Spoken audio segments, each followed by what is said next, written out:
Hi, I'd like to spend some more time with you tonight on the musical elements. There are three major elements in opera. The orchestra, the magnificent orchestra. When you go to an opera performance, you get a full orchestra, like in Beethoven, Mozart, the symphonies, and so on. It's one of the most wonderful aspects, the warmth of the orchestral sound when you go to see an opera. There is then the chorus and the soloists. So first, the orchestra. Here, my dear friends, is an orchestra score. You can see how complex it is, and a conductor will stand facing the orchestra and facing the stage with his back to you, and he will conduct from the score, if not from memory. Many great conductors conduct completely from memory. So the orchestra consists of 4 choirs, as they are often called. The first choir is the strings.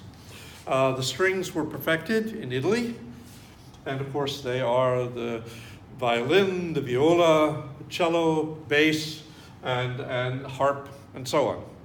This choir is essentially the soprano of the orchestra. Then there is the woodwinds, which were perfected in France, especially the double reeds, the oboe, the bassoon, but also including the clarinet and other instruments. Thirdly, the third ensemble in the orchestra is the brass, largely perfected in Germany. They began with hunting horns, which became the French horn, and so on. But the Germans were notable for perfecting the brass instruments, especially under Wagner, who created several instruments for his own orchestrations, unique orchestrations. Finally, the percussion, largely a Middle Eastern addition to the orchestra, including the palka, the timpanis, and of course the various chimes and so on. So this entire 4 groups or choirs make up the orchestra, and it has, if you trace a history of the orchestra, fascinating the way each section grows and throws out an instrument, like the oboe d'amore in the 19th century, and brings in another one, brings in the oboe, and so on, as each is perfected. For example, Mozart perfected his works, allowed technicians to perfect the clarinet in the late 18th century. So I and my wonderful technical director have given you a URL for Britain's Young Person's Guide to the Orchestra. We have a link for you. Please listen to that. That will define the instruments in terms of their sound and function. And it's also delightful.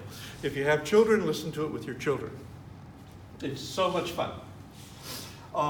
The orchestra describes the opera's environment as nothing else could, complementing the sets. It accompanies the singers, that's one of its duties, but its greatest power is in providing characterization, that is, internal mood and emotions of the characters themselves. Okay, wonderful. The second element is the chorus. Not enough is made of the chorus, very important. It's the crowd, they comment on the action. This is especially true. Well, it's true in all the operas. Every one of them are going to listen to. They also interpret the action. They are, in short, us. They represent us on the stage, the audience on stage. Now, the third and most fabulous part of opera, as you well know, are the soloists. We're going to give you examples of each. The soprano, the highest female voice, who is usually a young character. The tenor, the highest male voice, also usually a young character. The baritone, who's usually a friend or a mature character, sometimes older. The mezzo-soprano, usually an older female character. And the bass, who's usually just a bad guy. Okay. So these are types, and types indicate age and the role they are to play.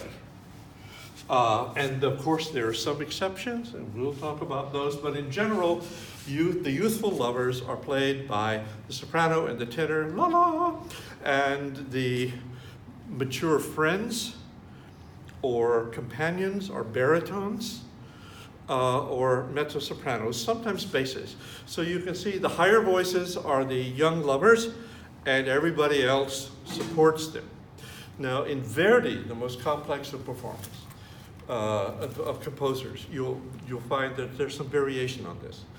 And certainly in our final opera, the Rex Progress, there is some variation on it. So that's a rough summary of the musical elements. I'm sure I've made some mistakes, and there's much more to say. We'll be talking about it all the rest of the semester in the course. But this is a brief introduction. Thank you.